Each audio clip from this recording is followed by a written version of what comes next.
Hello again, folks, in 114. Today we're going to be starting with a new chapter.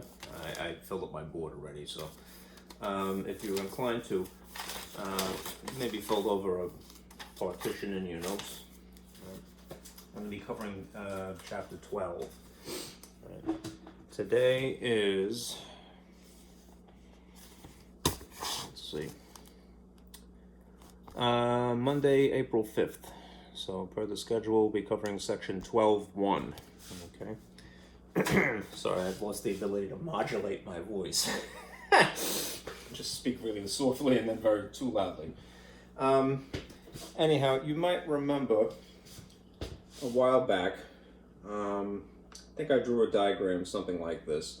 You're not really responsible for this, and this is debatable really as to what things are called and to the exact dates, which is why I say these are approximate time frames, and these are the periods in history that are related and what the subject would be in terms of math. The reason that I'm giving you this is just merely to set a good example, all right?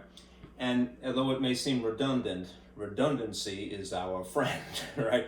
When you repeat something, when you're in the position of teacher, make sure that you repeat important information several times. The reason is eventually it sort of brainwashes people, but in a nice way, all right, in a constructive fashion. All right, repetition is good. All right, anyhow, I had basically outlined this even for my own sake, right? Let's just say, as we're going through our textbook, all right, these are the topics that we have covered and what we're getting to, all right? Prehistory, all right, pre-5000 BCE, all right, is basically thought to be a time when, you know, there was, even if there wasn't a symbol for it, right, there was basic number sense. So let's think of that as being the revolution in thought, right?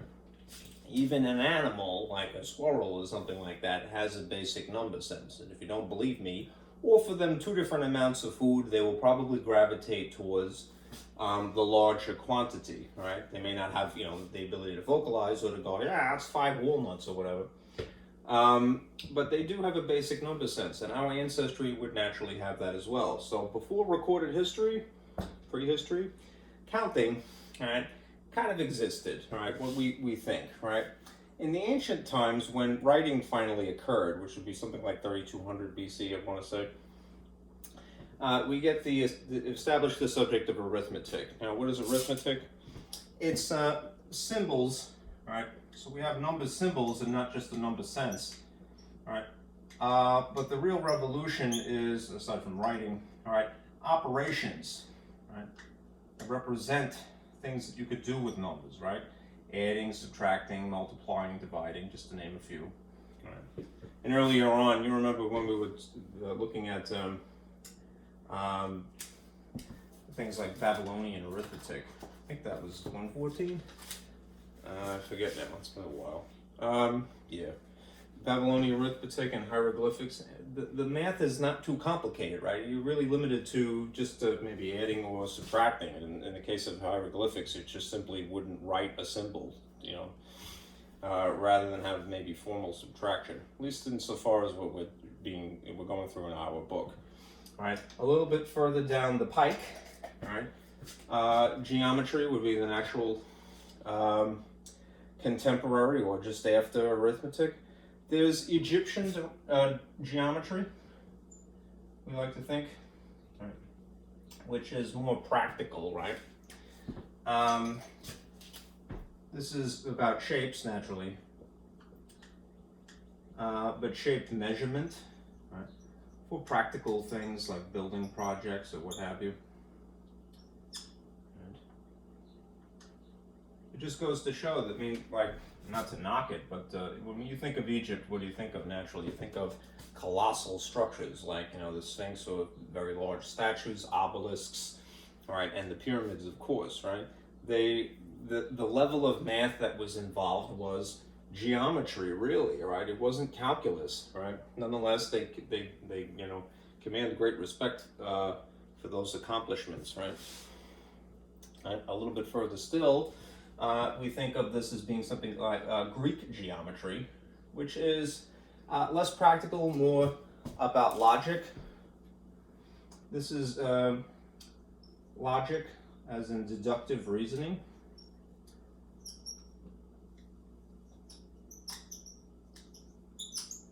I forget which chapters they were specifically. All right, we just got through chapter 8 and chapter 7, so that would be these two. All right. And then what we would regard as medieval math would be actually the subject of algebra. When you think of high school math, what do you think of most likely, right? Algebra. All right. What is algebra about? What's the revolution in thought? I would argue that it's about the logical balancing technique.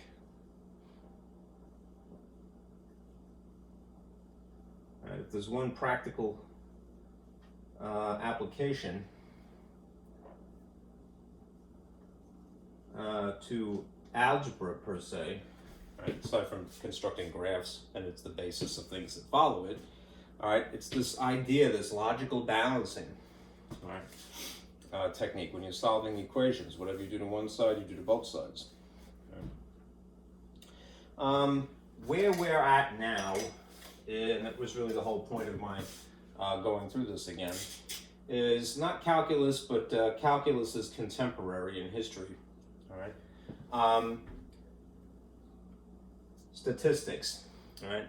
And statistics is about data and a concept called modeling, all right, which is very practical. All right, as is calculus as well. Calculus is, very advanced techniques. It's like calculating the volume of irregular shapes rather than the shape of a cube per se, more like a vase shape, might say, as an example. Anyhow, this is where we're at, right now. We're going to be covering in in chapter 12, section 12.1 today, the very beginnings of this subject, statistics. Okay? So with that in mind, let me outline how this is going to go from now until the end of chapter 12.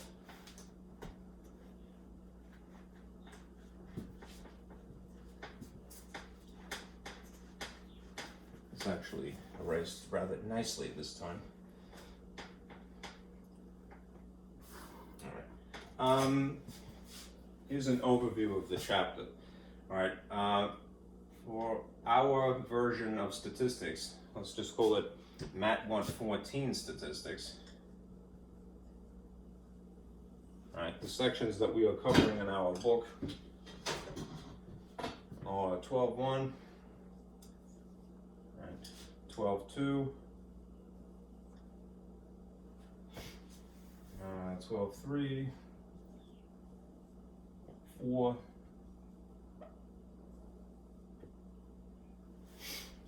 5, and 6.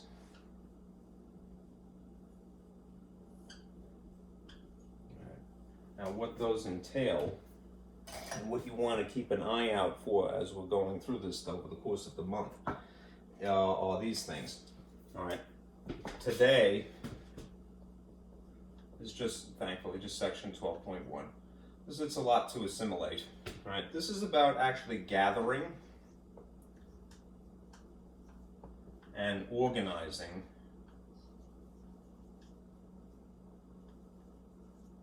data. Those things that are forthcoming, you don't really have to worry about it right now. Just to give you an inkling. 12.2 would be about basically drawing graphs. This is picturing data. 12.3 is practical, especially as a teacher, types of averages. We think of mean, for example, as being the average. And that's the word you would take for granted. When you calculate a mean, you're calculating an average, but it's just one of several. Let's see. There is a related subject in 12.4 that we'll get to, types of variation.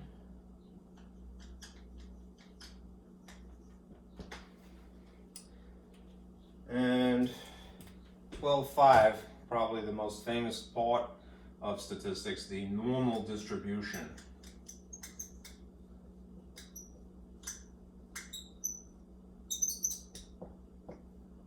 Right, and applications as well.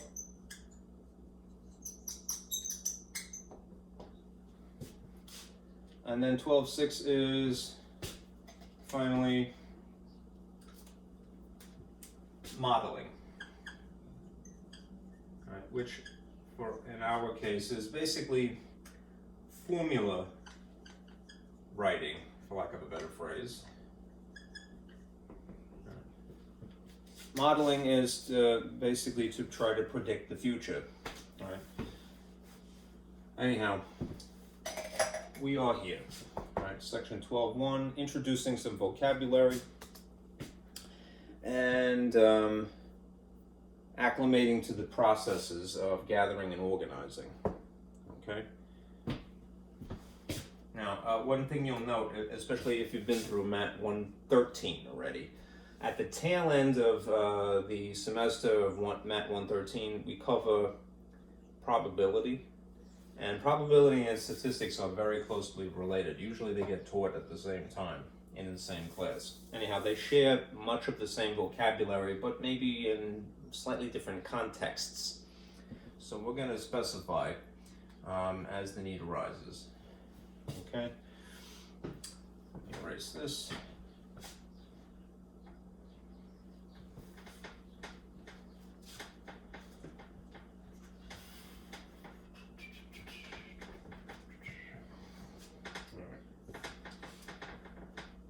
Now, let me just give you this definition first and foremost here. What is statistics?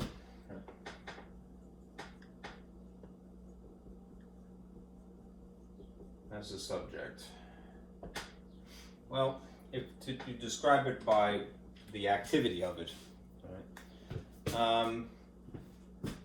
Statistics is the process of doing several things.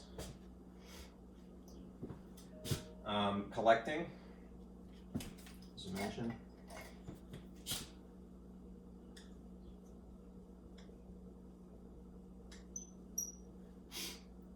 Organizing.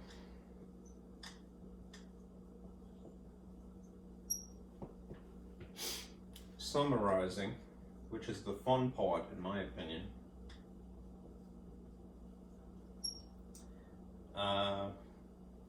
Presenting, or analyzing, I should say.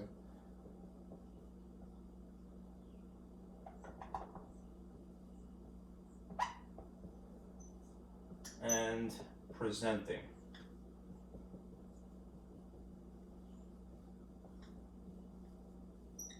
What though?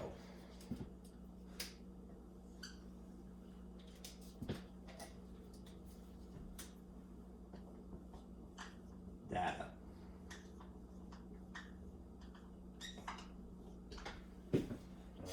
What is statistics? Statistics described as its processes, its activity.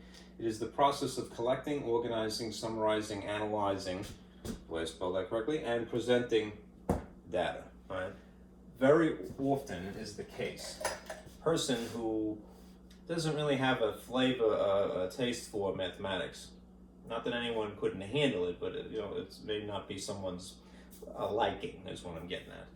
They tend to like statistics, right? Which is why it's sad. A lot of times it's left out of the curriculum in high school because it's a hook.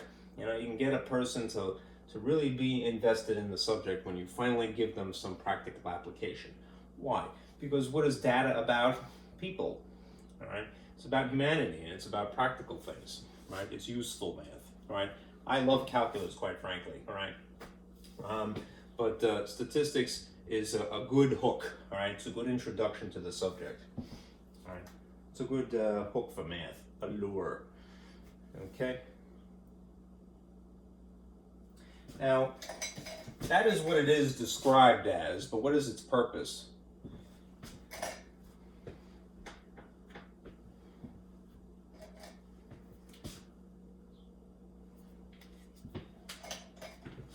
What is the purpose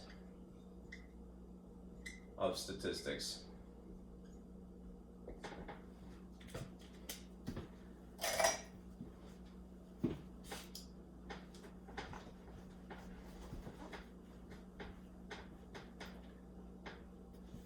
Simple water here. Its purpose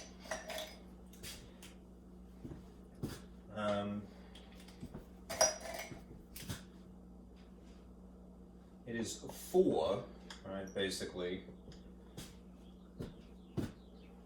drawing a general conclusion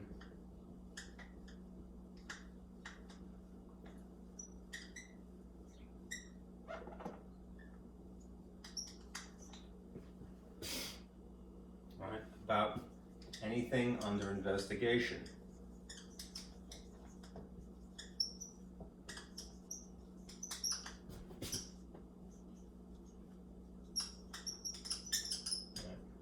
So to reiterate what I had said, and I'm sorry that I erased it, but I really needed to. All right. What is statistics?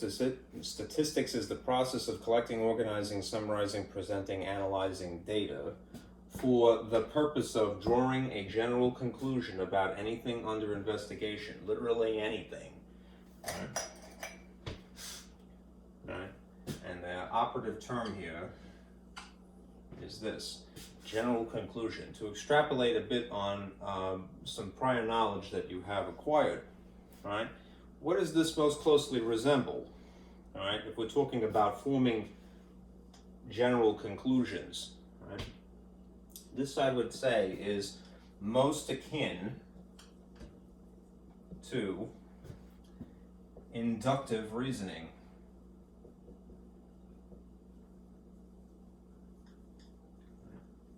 AKA, the scientific method.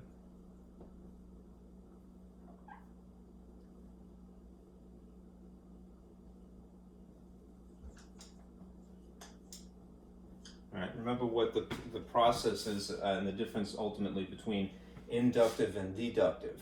All right, inductive, all right, is you start with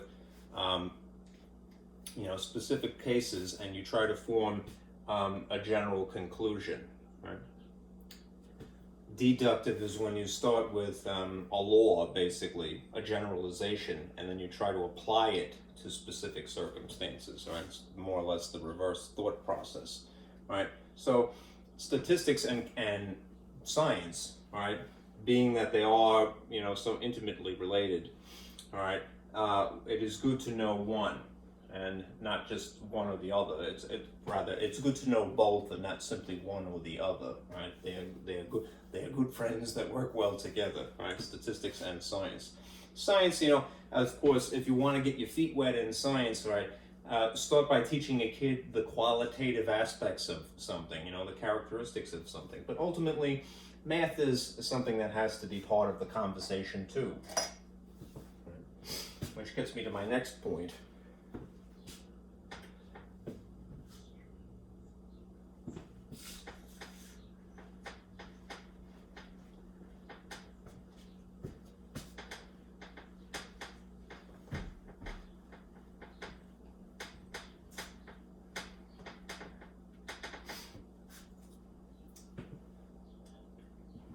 There are two parts of statistics, you might say.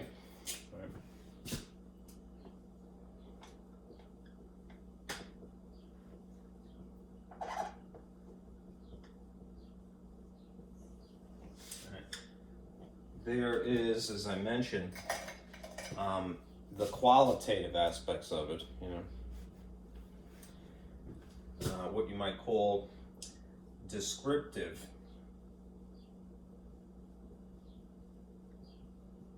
statistics.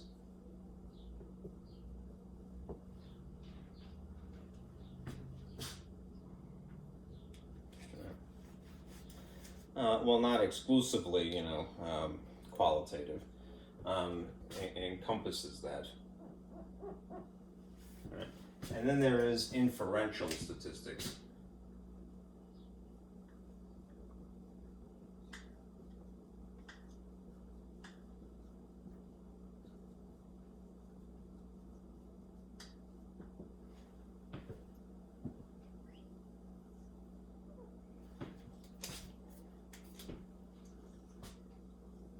what is the descriptive part of it? Well, descriptive statistics, I would say, is the data. So what is that? I mean, it really is, this is the collecting. Right. The organizing, not to be redundant, but it is helpful.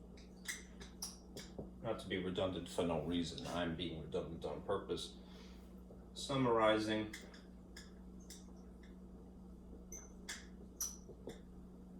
Presenting, analyzing.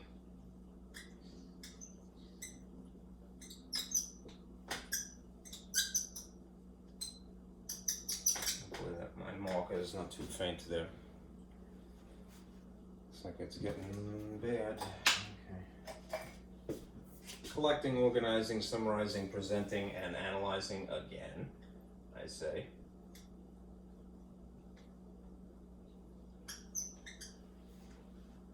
Sorry for the mess.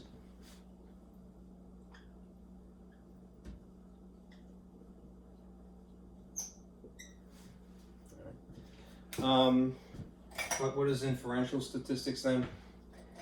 I would say inferential statistics is the purpose, you know.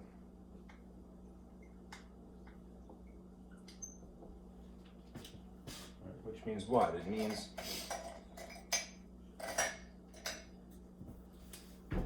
well, there's this phrase you will hear. If you ever take statistics as a full-blown course, right, you'll hear about this. Right? It's interpreting data.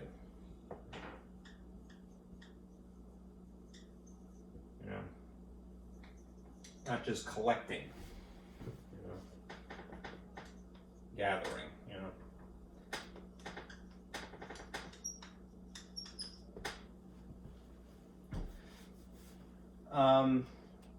You'll hear this phrase, hypothesis testing.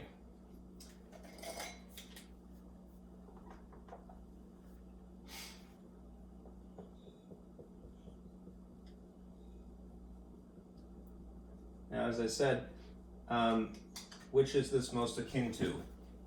Inductive reasoning. And part of the thought process of inductive reasoning, well, it is scientific method.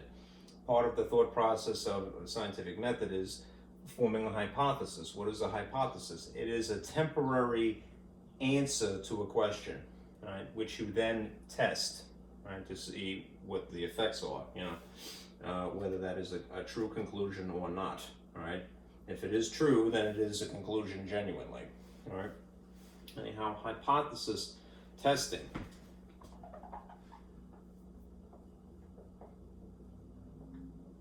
Is regarded as inferential statistics. All right. What is it? It is essentially determining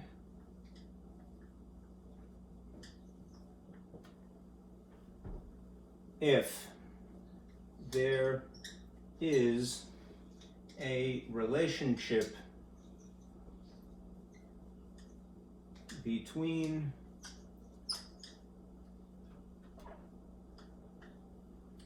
two variables.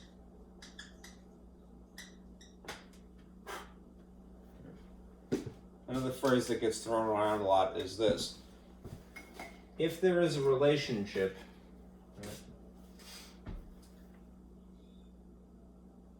to generalize, we would say that there is a correlation between them. Right? That doesn't mean that one causes the other. Correlation is not causality. You'll hear that frequently in statistics as well. But they coincide, right? They have some common cause, perhaps. Right? But if you're determining if there is a relationship between two variables, you're looking for a correlation, right? And then there is the practical interpretation of that. Regression. Right? Regression is essentially the point at which you're writing an equation, right, that models the physical or natural phenomenon, right? Right. So that you could then predict with it, right? What is math about? It may sound kind of kooky to say this, but it's about predicting the future oftentimes, right? This is what regression is, right? The formula, right? The writing of a formula to make predictions, right? Based upon a genuine correlation, if there is one, right?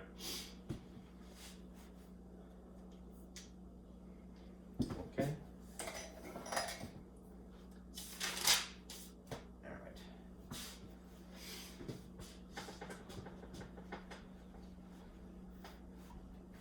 There's a lot of theory to this, so bear with me, please.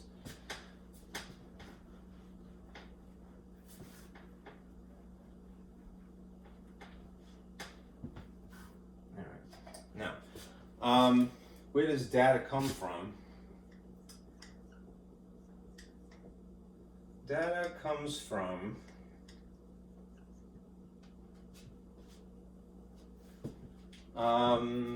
perhaps one of two places. It comes from measurements, usually.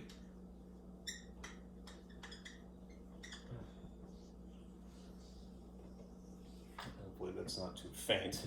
Looks like it is a little bit. Let me see if I can write it a little bit darker.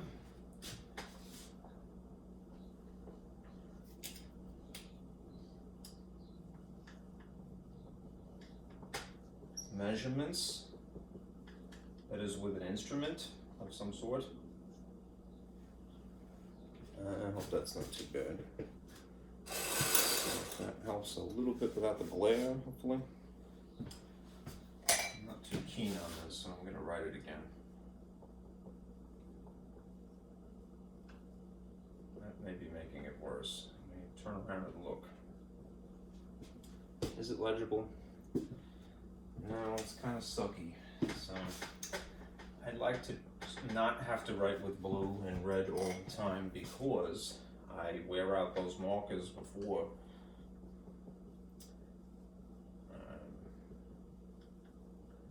the green ones then. I end up having a bunch of greens laying around that I can't do anything with. Anyhow, where does data come from? Measurements, right?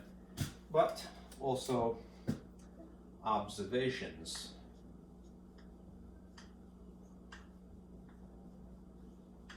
Now this is getting back into what I was alluding to before. Right? Measurements are, I'm going to reluctantly use this. I'll do that. Quantitative.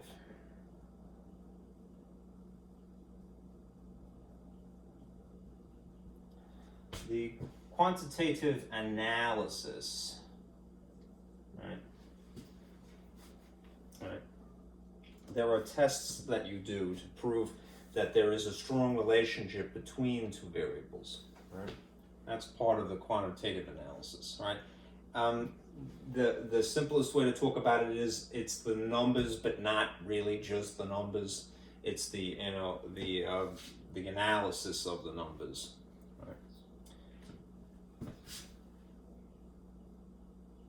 Not simply numbers, but yes, it involves that.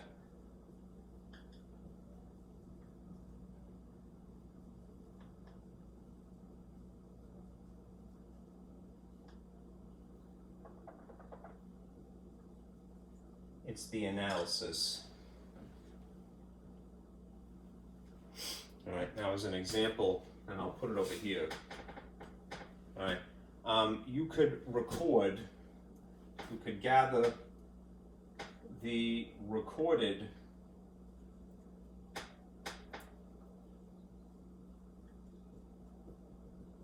heights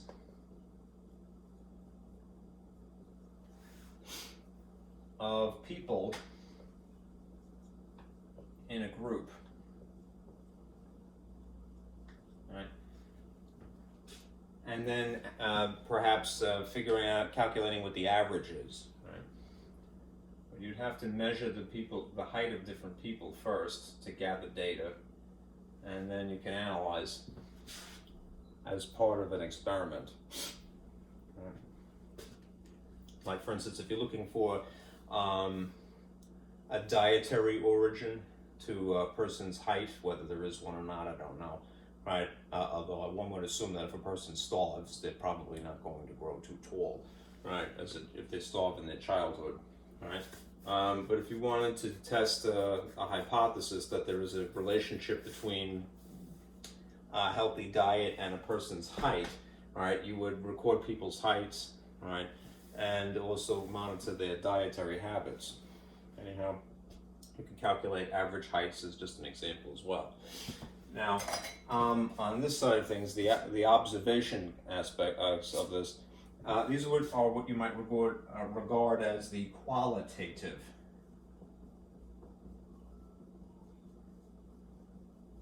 aspects. All right. Note these two phrases. Quantitative, the oversimplification is to say, yeah, the numbers, all right? But it is not just that, it is the analysis of it, all right? And qualitative aspects, quantitative and qualitative, all right? These are descriptions, basically.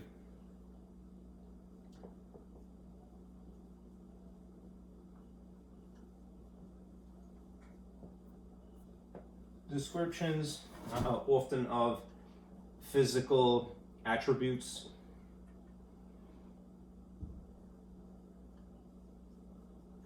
characteristics,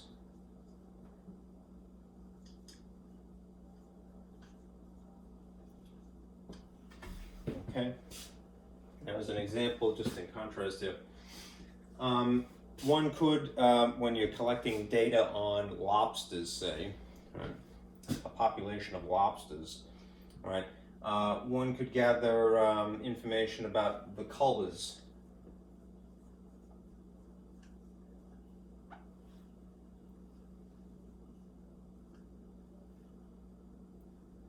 of a group of lobsters.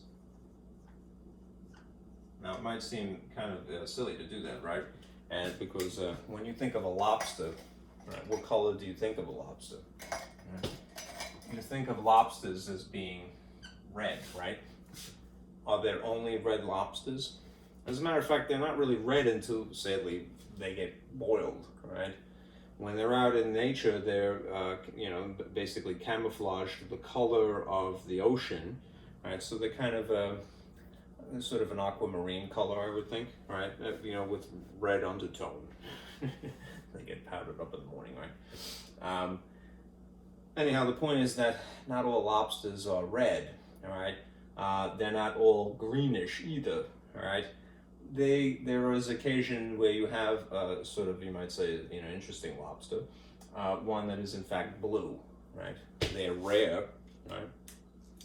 But you might, if you're researching oceanography or marine biology, right, you might go, all right, in this particular land mass of the ocean, I shouldn't say land, the ocean mass. We've analyzed 100 lobsters, and maybe 1 in 100 or 1 in 1,000 or 1 in a million, all right, is not of the usual color. Be something different.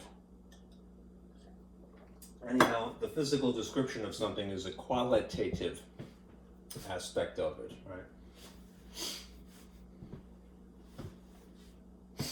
All right.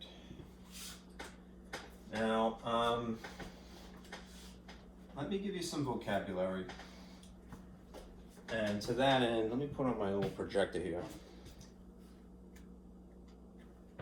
And we'll fill in a diagram.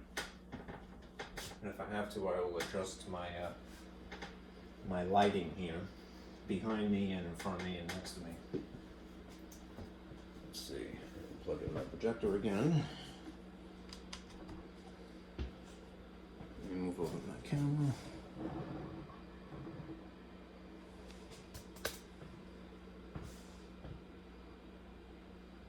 There you go. Yeah, I think I'm definitely gonna have to adjust the shade behind my wood here, because it's bleaching out my camera.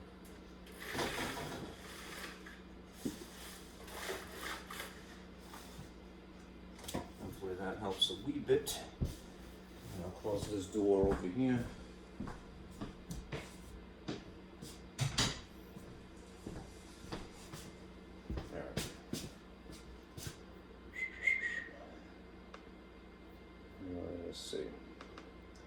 Here's that handout that I'm inclined to use just to keep things organized. All right. The terminology that you would definitely want to keep aware of or be aware of are these three phrases. All right. First of all, there's population.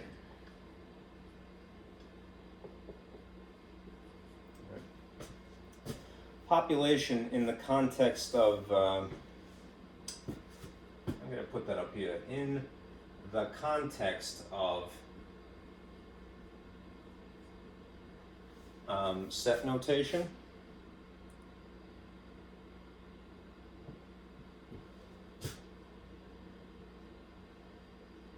Remember set notation from way back.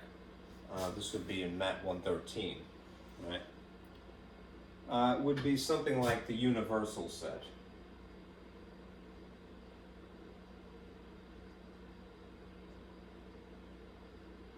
So you'd see a U and for universal, and then an equal sign, and then fancy braces, and then the contents of the set, the elements of the set.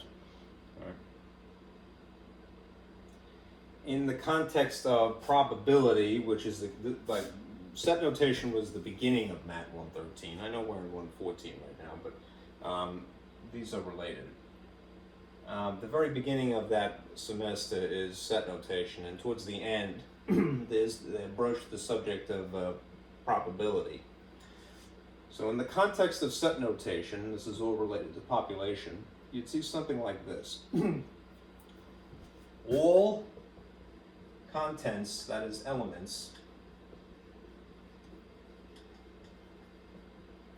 of a set is what? It's the population, right? In the new parlance of statistics, right? In the context of probability,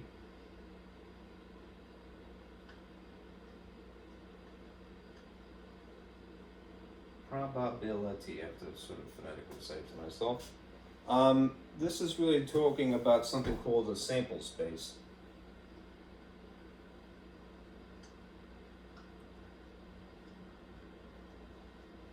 And then the labeling changes ever so slightly, right? So you'd see instead of a U as in universal set, you'd see a capital S usually, and then very much the same thing, you know, a set and then some contents in it.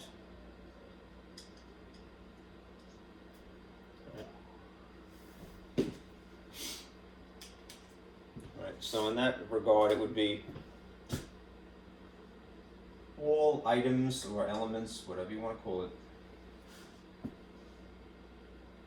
or people of interest.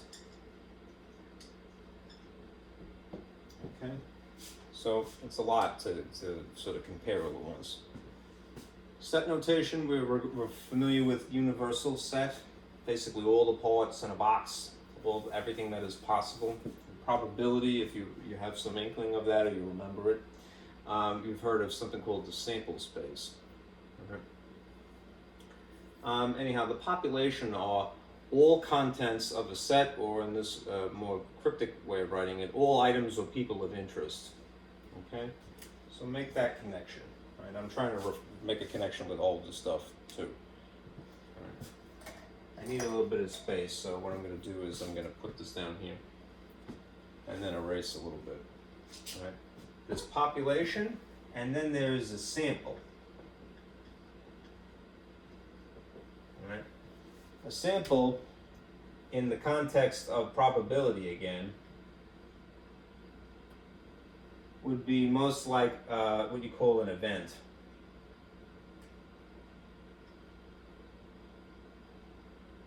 And they might symbolize that by a capital E instead. Anyhow, a sample is basically a subset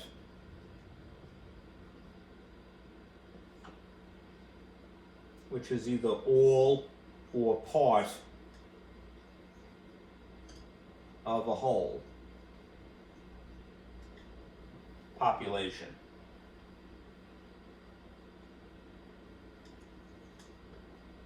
Okay? It is typically not, though, the whole thing. Not all.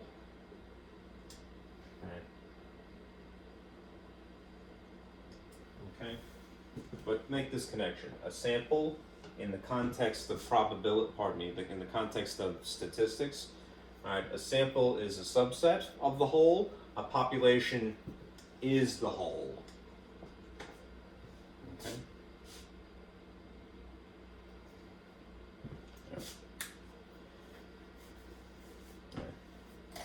I'm going to draw you a little diagram and summarize this in a minute, but let me get through one more term. And in that regard, let me just erase this to free up the void of space here. You will hear about an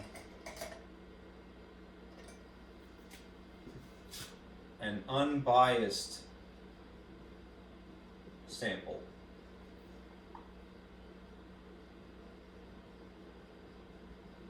An unbiased sample would be a genuine, that's the key phrase there, however small,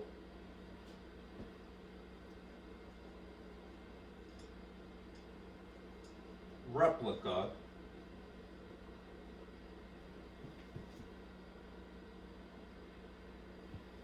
of the population.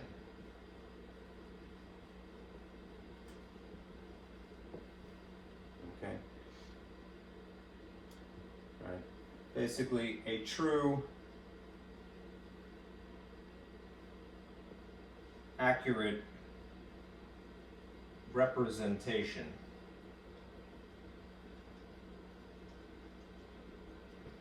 of the whole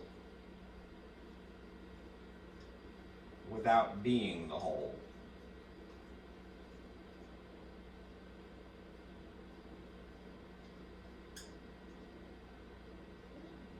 And by whole, I mean W-H-O-L-E, not a hole in the ground, but the whole entire thing, right? An unbiased sample is a genuine, however small, replica of the population, right? Therefore, it is a true, accurate representation of the whole without actually being the entire thing. Right? Right. It's a practical chunk, if you will.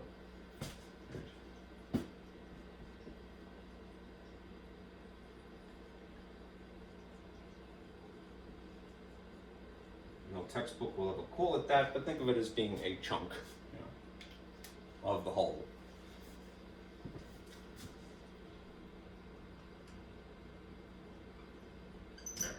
Now, having discussed this verbally, I'm going to draw you a picture that I think summarizes this even better. You might wonder, why did you make me go through that?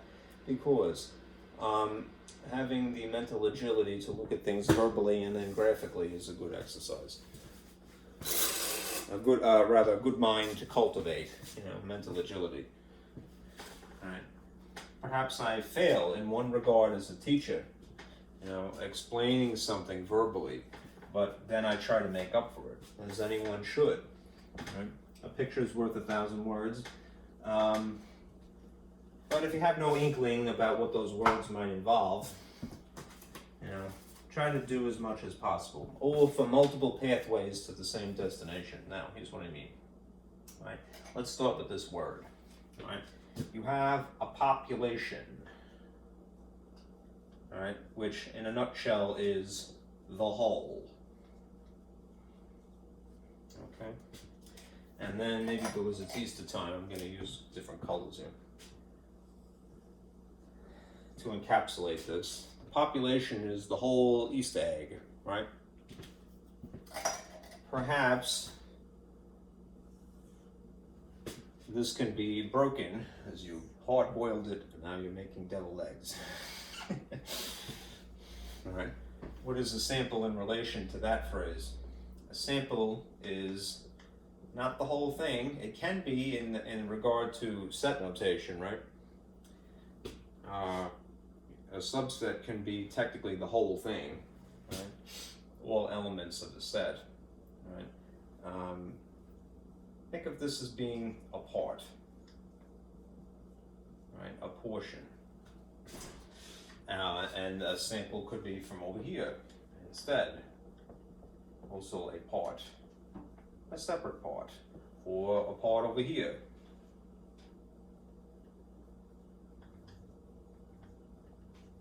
Or over here, perhaps. Mayhap. Okay? So think about it that way, all right? The whole kit and caboodle, that is your population. What is a sample usually?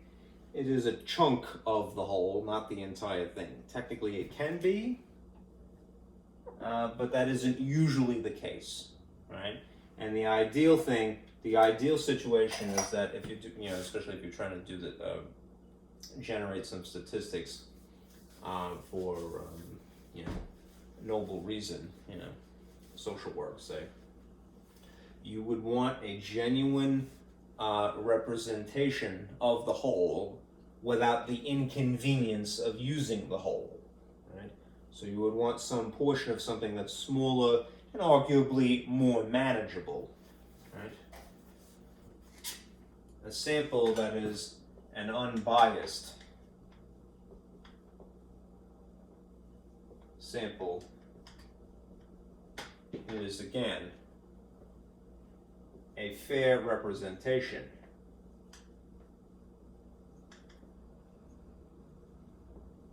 of the whole, right? Just smaller, and you might say, more manageable for that reason. Right? There are how many billions of people on Earth, right? The population of the Earth may be, don't quote me on this, but 8 billion or something like that. It would be great to have statistics, for whatever purpose, that incorporated everyone who's alive, right? But think of the arduous task of collecting that much information, right? It would be better to strategically try to take a smaller, more manageable chunk of the entire population, right, for whatever experiment you need. And incidentally, unbiased should be past tense. It's not really, it's an adjective. Okay.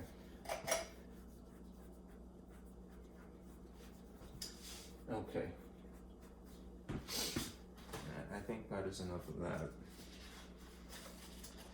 Now, let me finally, in the packet, which I neglected to start the lesson with, in the packet there is, again, this blank sheet, if you find it useful, and hopefully you do.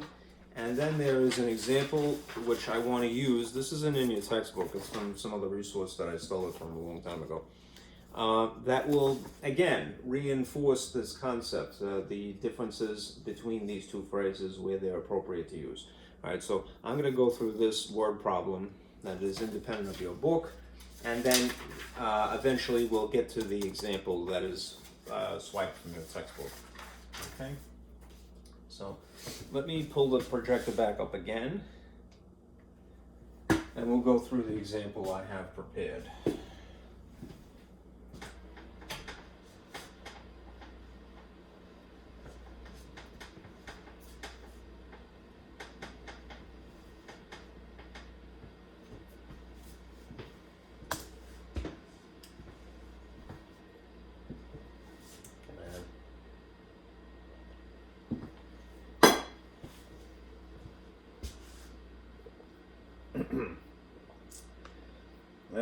Where is it?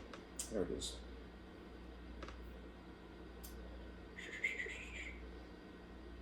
All right.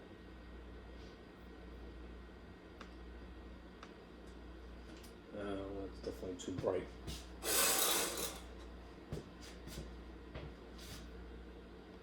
It is a particularly sunny day today, which is a nice change of pace, but it's kind of screwing up my projection here. Anyhow, to read this, just to make sure it's clear, population versus sample is the whole purpose of this. I don't know why I'm itchy all of a sudden.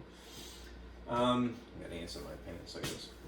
In Yellowstone Park in Wyoming, Yellowstone Park in Wyoming has the largest population of free-roaming bison in the world, right?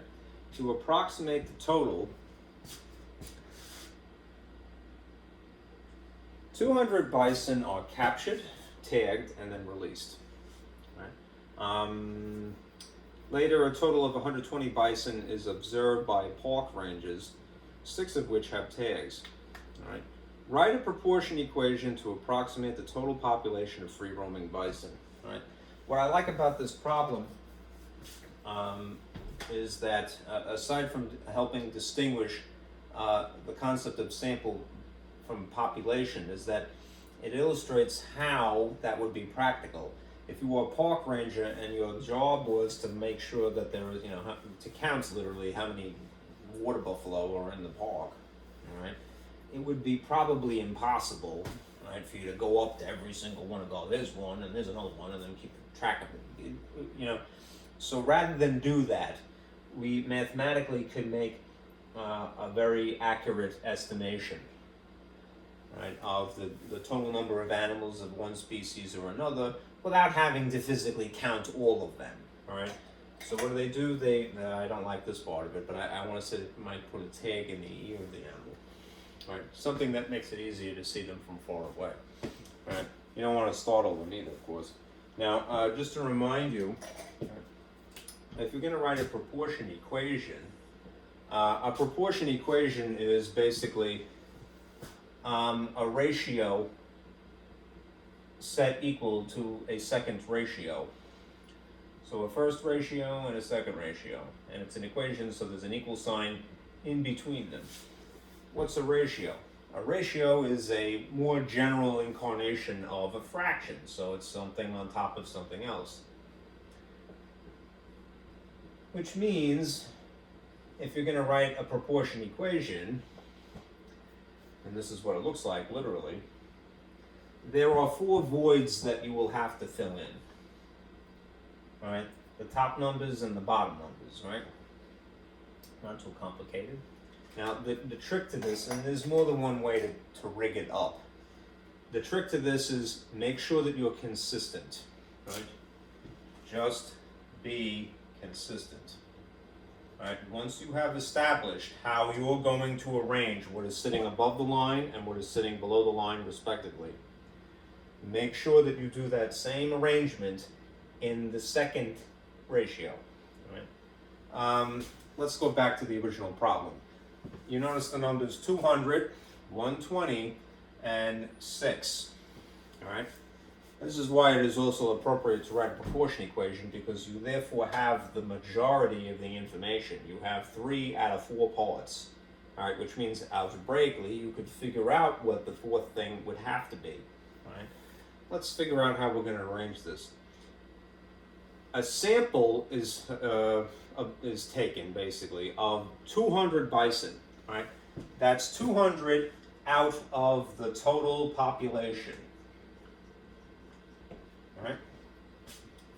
And then later on, they see 120 bison, right? And then 6 of them have tags, right? This 6 is out of 120, right? So when you're trying to divvy this up, right, fill in those 4 voids, what I would do is basically this, right? Make the sample the top, that is the portion.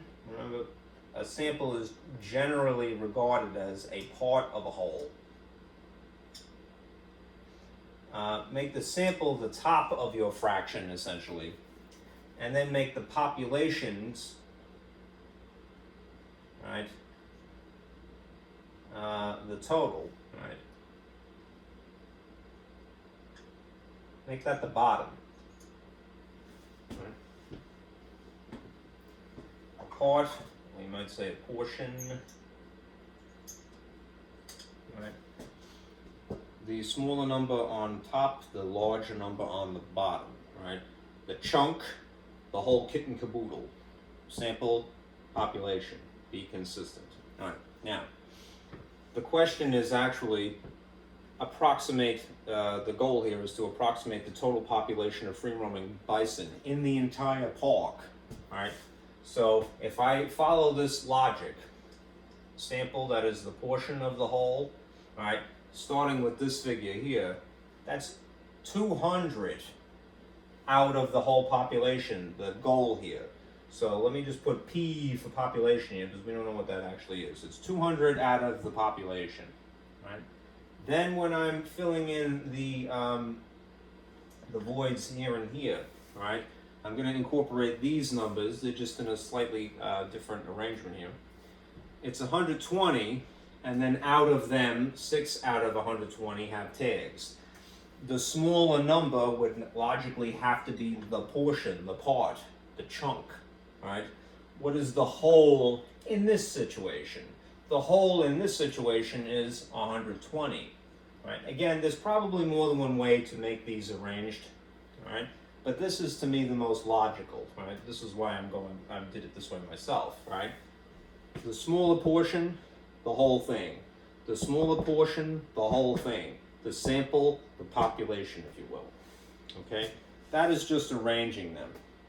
Now, how you may remember or you may not remember. How do you solve a proportion equation? To solve a proportion equation, you cross multiply.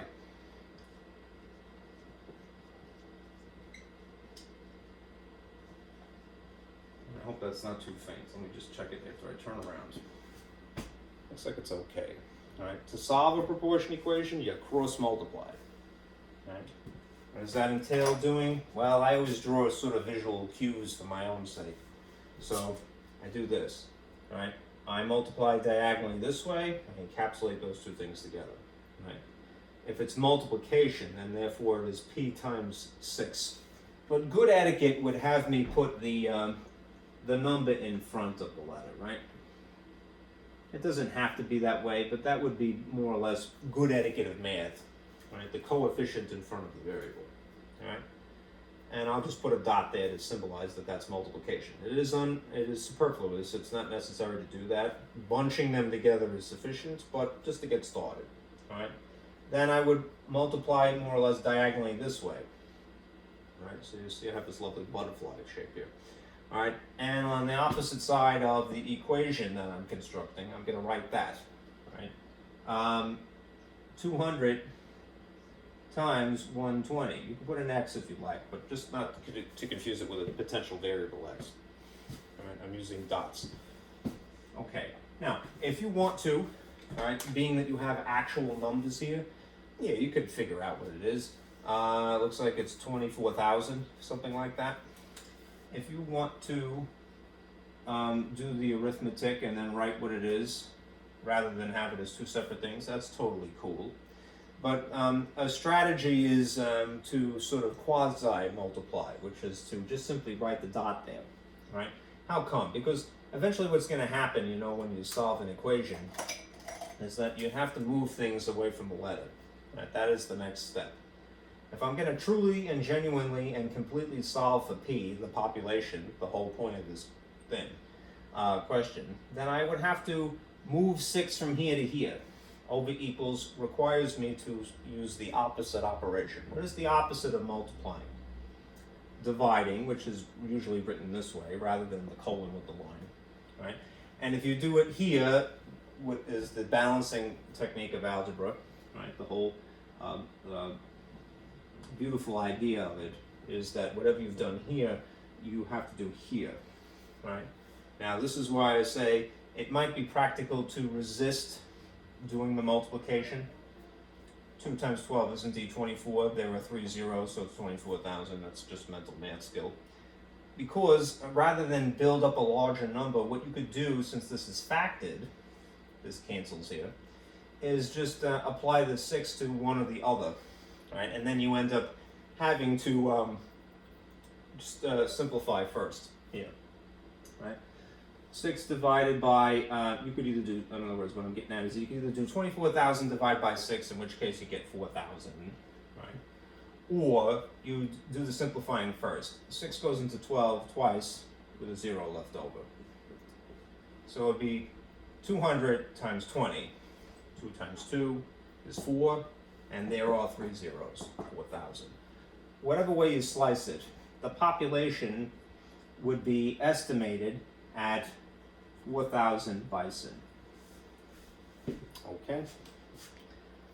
Isn't it great to have this this concept of mathematics, right? Because it will spare a person from physically having to walk up and discover, all right, a wild animal and then count them. It would be pretty arduous tasks to have to count, 4,000 bison, right, in the park. It's hard enough as it is trying to spot them with binoculars, I'm sure. Anyhow, the point of this exercise, again, is to illustrate what's the difference between a sample and a population. A sample is a chunk of the whole, usually, and a population is definitely and all the time the whole. Right. Now, let me give you one more diagram, and then we'll do the last example. I wonder if this lamp would help. Well, maybe it wouldn't. All right. Let me erase this.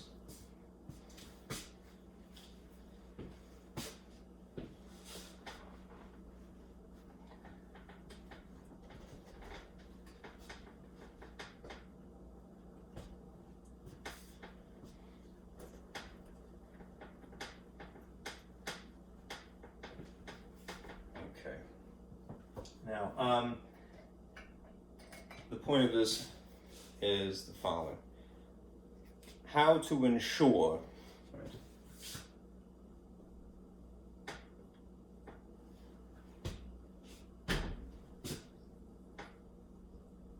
that you have good, that is unbiased data. There are at least 5 sampling techniques. So what I'm going to do is I'm going to try to illustrate them all in one overview here. There are 5 sampling methods.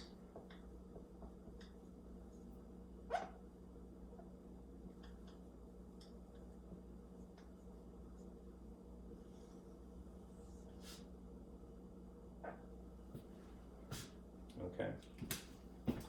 So add a little color here. There is random sampling.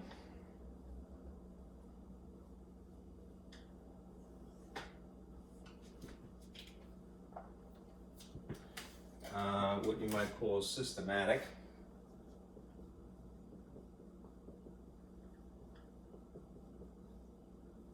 Sampling.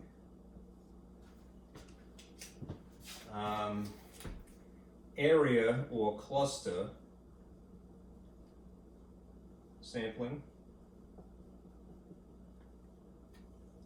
This is really the meat of this section 12.1, knowing these techniques by name. Stratified, I'm going to run the risk of testing this out. Yay, the screen works. Stratified sampling. I'll put this all one away. This one faint. It works too, which is lousy. Stratified. And then, because I'm running out of colors, convenience sampling.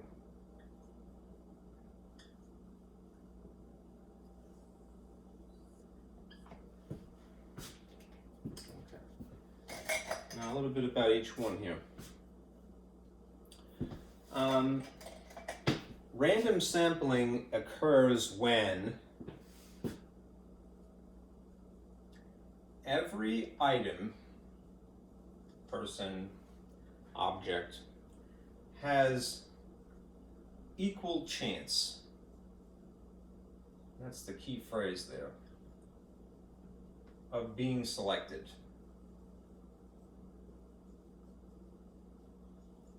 Right? They naturally have equal chance of being selected. I would say what this is most like is, and I'll put a little thought cloud here. This is an example of it that would illustrate this. Lottery balls. right? If you've ever played the lottery, right, you know that they may have several machines, right? But in theory, there's equal chance for any ball, any number to come up, right? Even in the midst of the game, right? I think that's why they may use several machines, because in theory the first machine will pull one ball out, but rather than take it, record it, and then put it back, they just go over to the next machine, right? And the next machine has exactly the same conditions. It has all the same numbers, and it will, again, maybe I'm wrong, but do they take them out?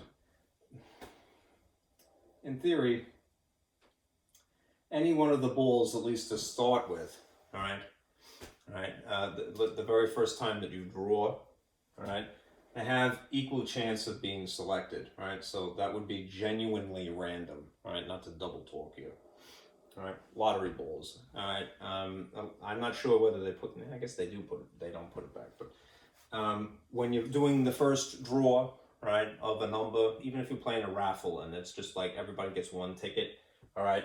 If it's truly random, right, any one of those tickets or any one of those lottery balls has an equal chance of being drawn, right? That makes it random, right? Also, if a person is not really, they're not really looking at it, they're just sticking their hand in the pit or whatever, a hat. Right.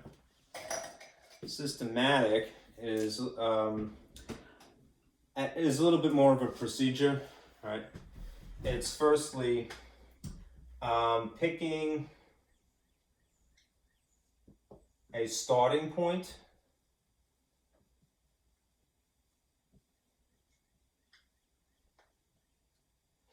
and then strategically choosing every, we say to generalize, nth item. Like, for example, every 10th. It doesn't have to be the 10th, but just as an example, it could be every 10th.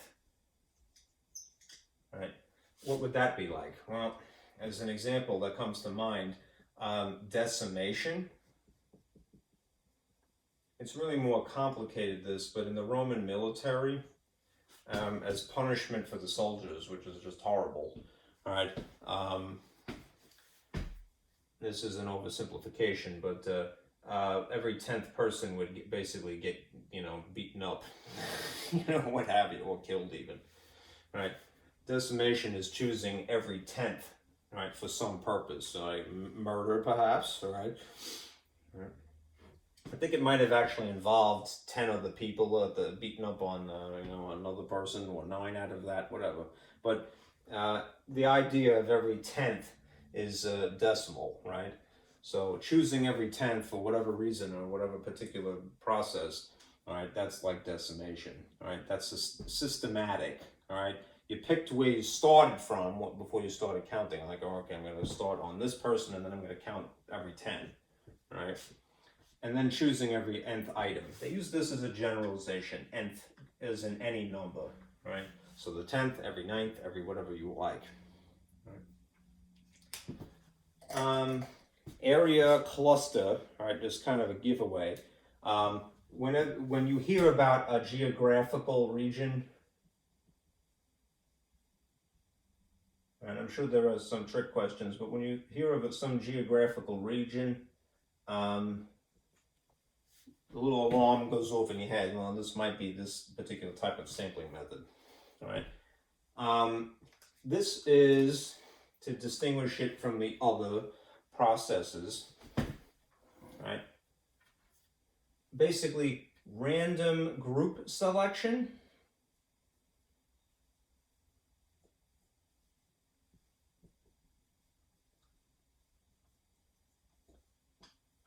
Rather than a random individual.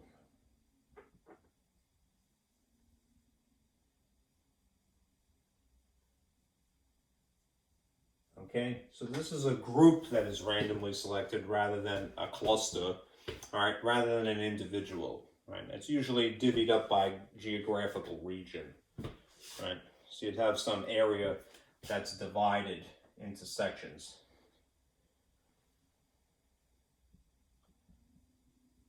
a city might be divided into districts, right? School districts.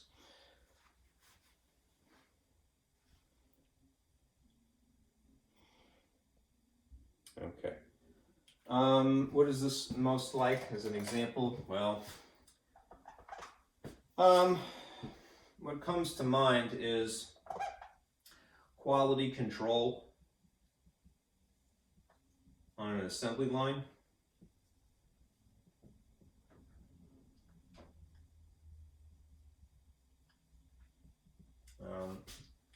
I'm going to use this package as an example. I've been using these markers, right, which are a fine product, right? Expo markers. I do like them. The problem is that the green ones suck. But the rest of them are fine, you know. They some quality control at the Expo factory, you know, I would assume, you know, will take an entire package, all right, which is a cluster of markers, and maybe test one, all right, but not all of them, all right. So they test they may do, you know, one in place of the entire group. What they really should do is test all of them, including the green ones, because the green ones are really quite questionable, all right, out of the package.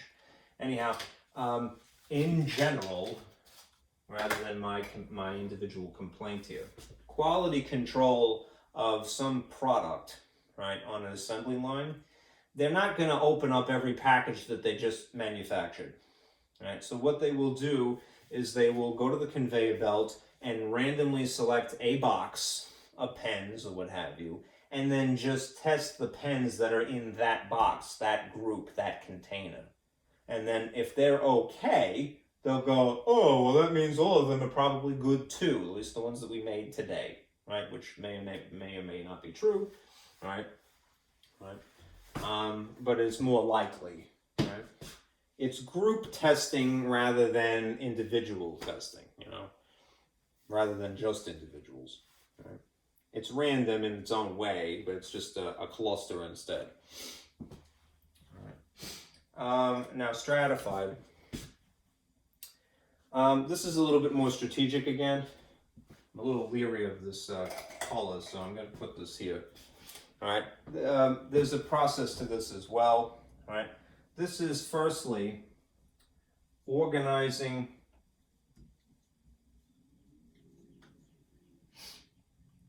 into groups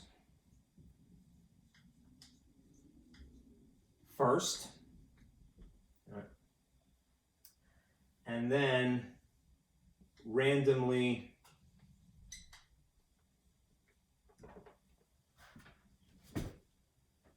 selecting from each group. Right? Usually the same amount, you know, same amount from each. All right, so organizing something to start with, you put things into groups. Strata is what they called. Strata. All right, think of geology, right? And then randomly selecting from each group, right? The same amount from each, like 5 from this one, 5 from this group, 5 from this other group, right? What's an example of that? Again, what comes to mind, I put my marker away, all right? This is like classes in high school, all right? Class years in high school. You know how you have freshmen, well, this is also true of college, of course, sophomores, juniors, and seniors. Right? So let's say that you were doing some experiment on the high school population. You take 10 people, it doesn't have to be 10, but 10 from freshman class, 10 from sophomore class, 10 from junior class, 10 from seniors. This would be most akin to being stratified sampling method. Right, because they're already broken up according to age and presumably into class years. Okay.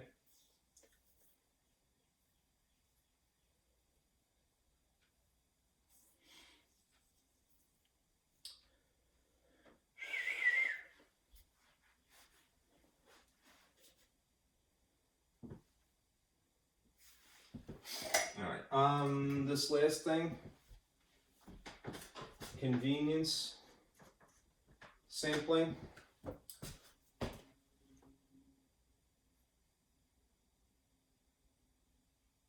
This is really the least desirable of these because it's the most susceptible to biased data, right? But you go with this method, you know, when you have limited choices. This is essentially using whatever is available.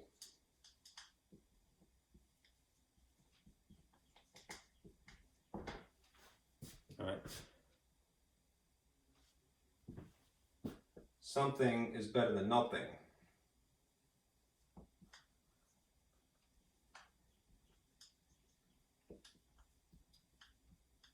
All right.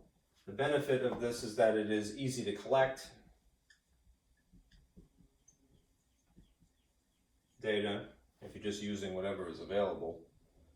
But most susceptible to bias.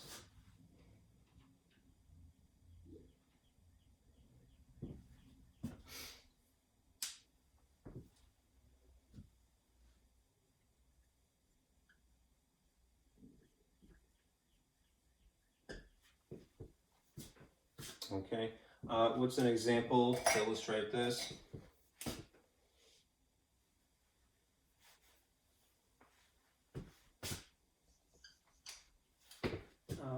Maybe taking a survey of the first 10 people exiting a building.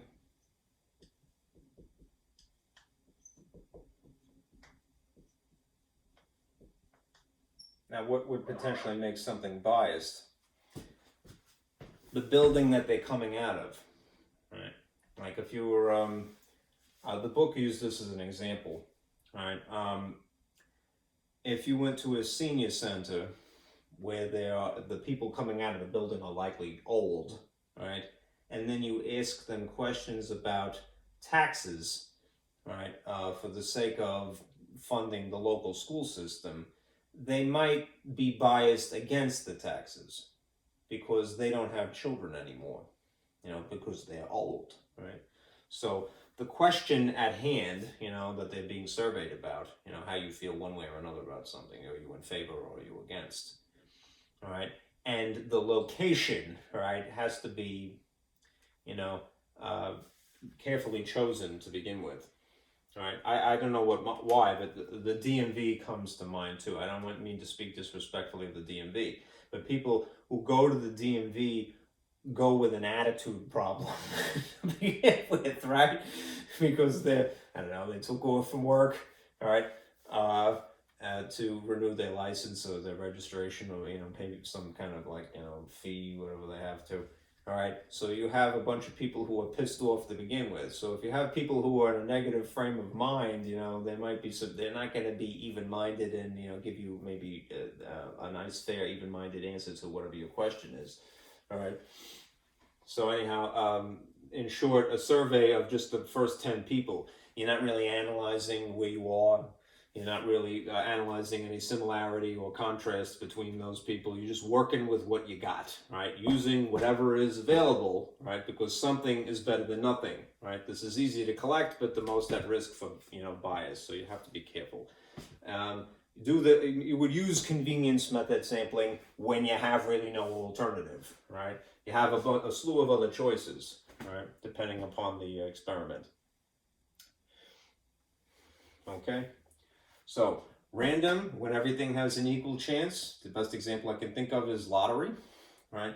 Systematic is when you pick a starting point and then you count every 10th or every nth person for your experiment, all right? Decimation comes to mind, that's choosing every 10th person. All right, so in the case of Romans, I want to say that's like killing every 10th person. Don't quote me on that. It's a Roman military punishment, at any rate. Area cluster is when an area is broken up into subsections. All right, a geographical area. All right, it's a good bet that this is really what is at play here. It is anyhow to distinguish it from random. It is random group selection. all right, rather than random individual selection, right? And the best example I can think of is something like quality control on an assembly line, right? They're not going to rip open every package that they just made for the day. They're just going to take one box and analyze one box to see if, well, are these things defective or not, all right? The Expo company, all right, really needs to do better quality control, at least on the greens, I would say, all right? And then stratified is when you purposely start with organizing something, and then you may take the same amount from each of those strata, all right? So class years in high school, you may take 10 students from the freshman class for your experiments, 10 students from the sophomore class, 10 students from the junior class, and 10 students from the senior class, okay? All right. Let me add one other thing. One is a calculator tip, and then just another fun factoid about sampling. You have to erase this overview. All right. Usually when we're talking about something like random and systematic sampling,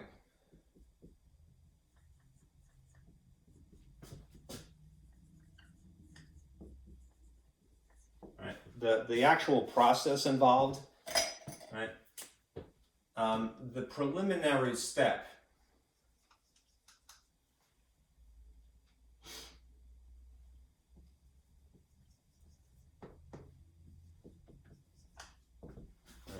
would be to assign numbers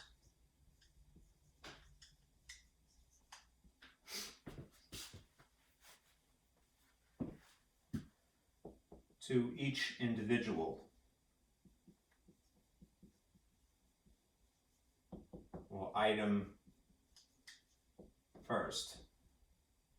That's redundant, but better to be clear than not. Right? Before you actually select, right, you give numbers to each of the individuals or the items involved first. All right. In the case of systematic, again, you choose a starting point as an extra step, and then you count every 10th, and then you select the 10th, right? In the case of random, truly random, you have everybody identified according to a number, right? This makes you less biased, perhaps, right? And then you jumble up the numbers, like a lottery.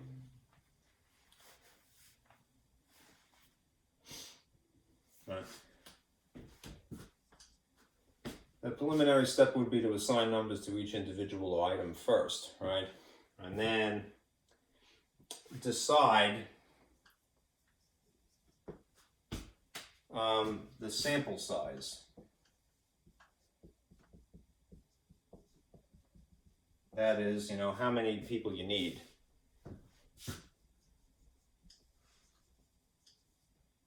Subjects, items you need. Needed total. Okay. Now, if you have a calculator like this, which was the requirement of our class MAT-114, right? If you want, just for the fun of it, your calculator to generate random numbers for the selection process, you can make the calculator choose the numbers for you randomly. Part of the fun, I would say, of playing the lottery is to pick numbers in your life, like your birthday, your mother's birthday, whatever. But you could get a machine to basically generate numbers for you. People don't think of that when they think of a calculator, but scientific calculator like that can actually do that. There's a button on your calculator that looks like this. It says PRB, as in probability. All right. If you choose in the list of options, it's usually along the heading of the screen, you might see something that says rand I, right, which means random integer.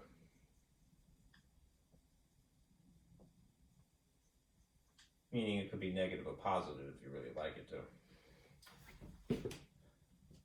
All right, or 0. All right. What you will see on the screen is the function random I, and then an open parentheses. In the open parentheses, what you have to decide for yourself is a lower boundary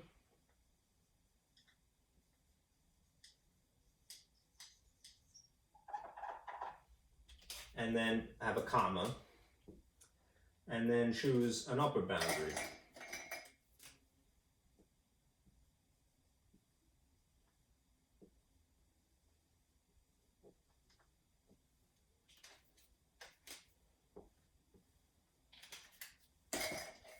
Okay. So for example, if you wanted to play, I don't want to set a bad example for you gambling, right? If you wanted to play Jersey Cash 5, you know, and you wanted to not pick the numbers yourself because you don't trust yourself,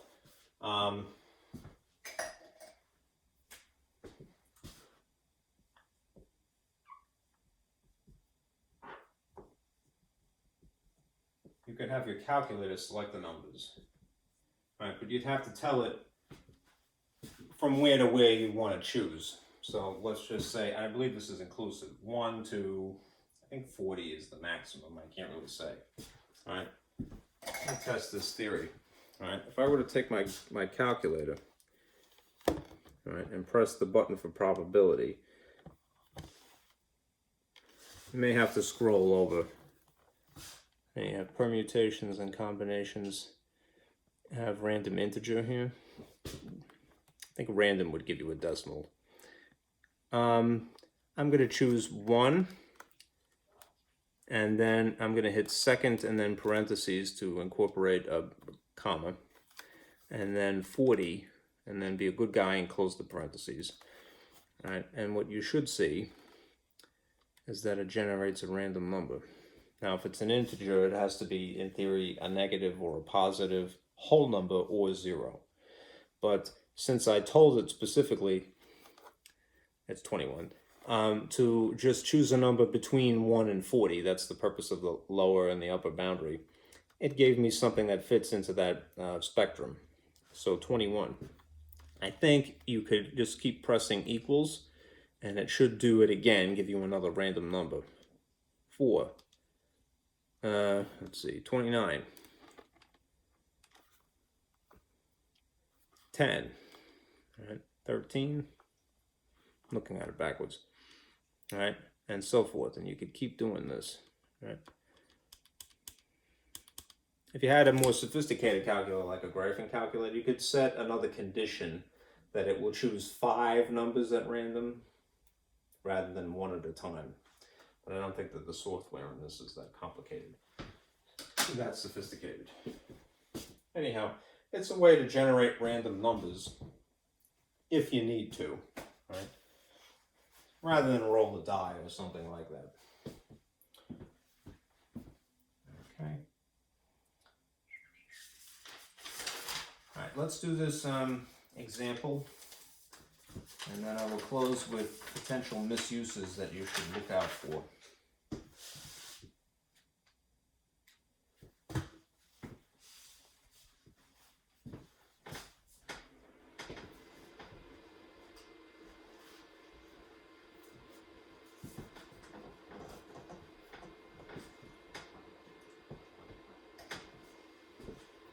Red. Okay, I went to sleep. Next. Okay. Move a curtain here. All right. The solutions are on this, so you don't really need me, of course, but let's discuss this. Given what you know, that there are 5, essentially, at least described by our book, 5 sampling methods. Based upon these descriptions, decide which of those 5 this is describing. All right. So in the first case, maybe this is a little bit too small, so I'll blow that up just a wee bit. Okay. Identify the sampling technique used to obtain a sample in the following. Explain your answer. Every 20th soup can coming off an assembly line is checked for defects, right? If they're using some nth item, right, every 20th in this case checked for defects, this would be most like systematic.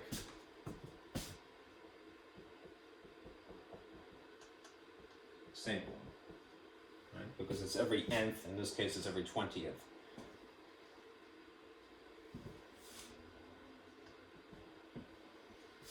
Okay. Next one. A $50 gift certificate is given away at the annual bankers convention. Tickets are placed in a bin, and the tickets are mixed up. Then the winning ticket is selected by a blindfolded person, right? Gift certificates. Right. It doesn't really specify, but since it doesn't, one could assume that it's one per customer, right? One per convention goer in this case. They're placed in a bin and then selected by a person who's blindfolded. I would say this is probably most like random selection, sampling. Right? Because they're blindfolded, and one could assume that every person at this convention that gets one ticket. So they're all equally likely. Right. Equally possible.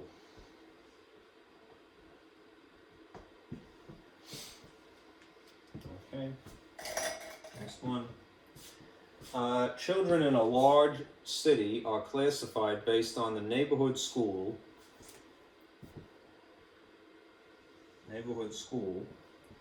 they attend.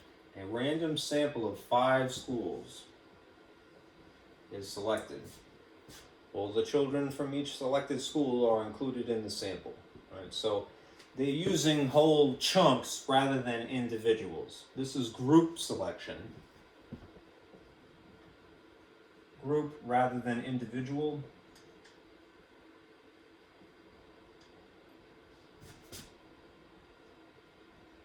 Right, which makes it what? Area cluster sampling. Because again, it's a group rather than a cluster. It's an entire school. Right? The group is the school, you know. They're the box. The kids are the pens, all right? And the school is the box, you know. Okay. The first 50 people entering a zoo, first 50 people is the operative phrase there, are asked if they support an increase in taxes to support the zoo, right? Because you're just using the first 50 people, this is convenience. Now beware, right? If you are going to a zoo to ask people questions about the zoo, right, in terms of increasing taxes for the sake of the zoo, all right, you're probably going to get some kind of a bias there because the people apparently like the zoo. You know, if you went to, I don't know, like Burger King and asked people about, you know, the zoo and expanding taxes for the zoo, then it might be less biased, right? Because the Burger King is randomly filled with people, right? They're not just zoo goers, you know. Right? Can be biased. So maybe they're desperate, whoever's running that survey, you know.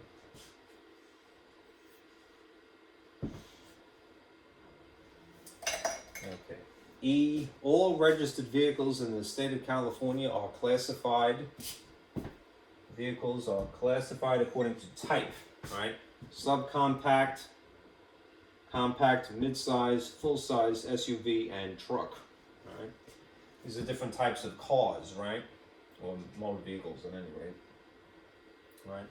Four-wheeled vehicles, presumably. A random sample of the vehicles from each category is selected. Right. This is stratified. Right? How come? Because these are organized into types first. You know, they are organized into, well, these cars fit in the subcap, compact, midsize, full-size SUV truck category first. Okay, so the order of operations is that you're organizing first, and then you're choosing from each a random sample from each category. All right, that would be stratified. Okay.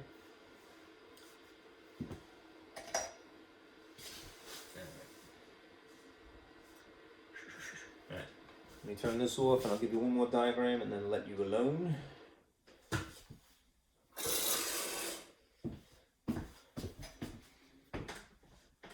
This is just more practical information, I would say, what follows. Okay. All right. There are, hopefully this will be visible, questions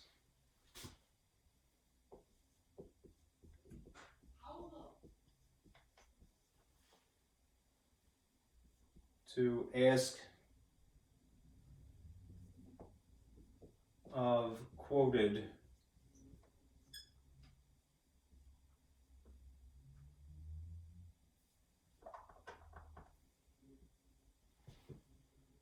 statistics.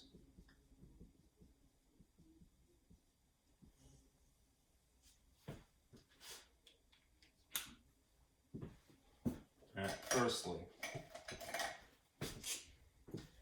what makes statistics reliable, good, ethical statistics was the sample size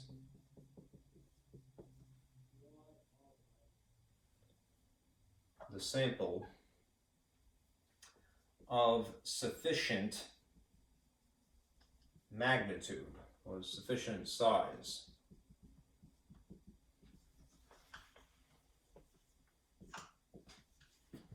Right. In general, more data is better.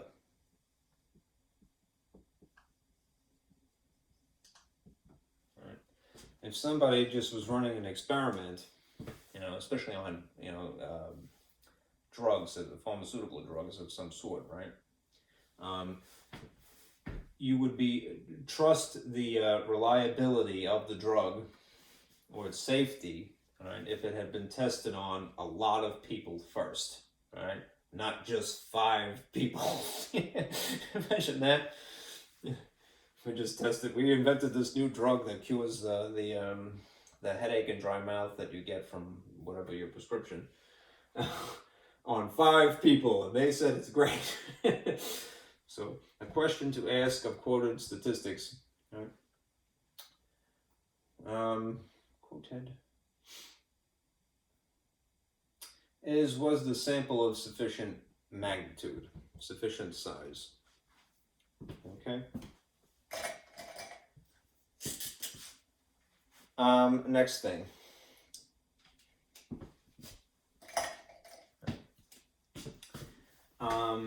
Is whatever statement quoted to you, is the statement ambiguous?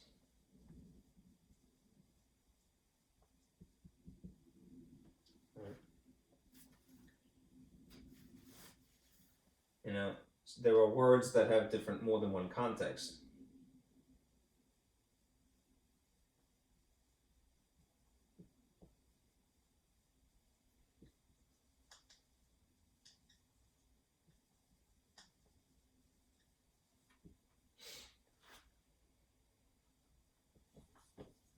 Sometimes, I hate to say this because I don't want to sound like everything is nefarious in real life, but sometimes when you get into a debate with somebody, you know, they're counting on whoever they're talking to, you know, not really knowing a second definition, you know, for the same word. There's different contexts, right?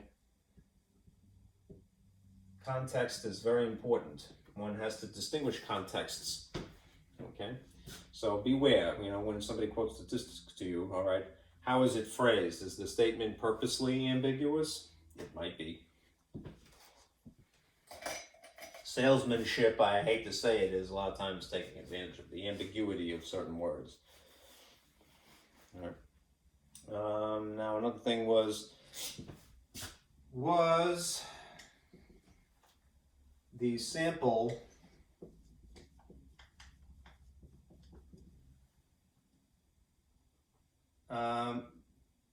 using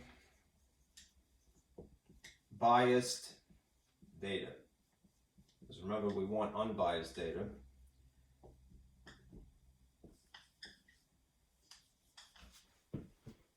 All right. In other words, is the sample an accurate representation of the whole?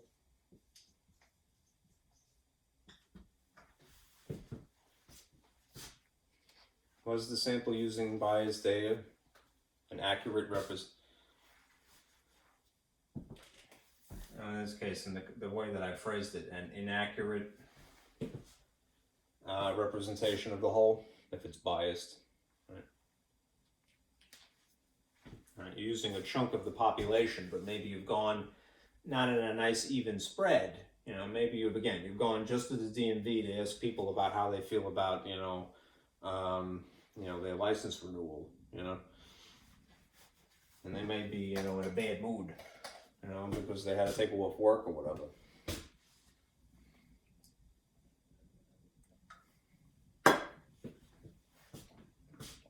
Inaccurate. Is inaccurate got two N's in it? Inaccurate? I forget. Forgive me for my bad spelling. Inaccurate.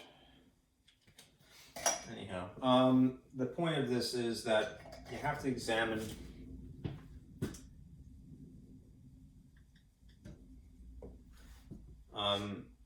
statements very carefully. Get in that habit. Right? It can be exhausting sometimes, right? But right? But examine them very carefully before accepting as factually correct.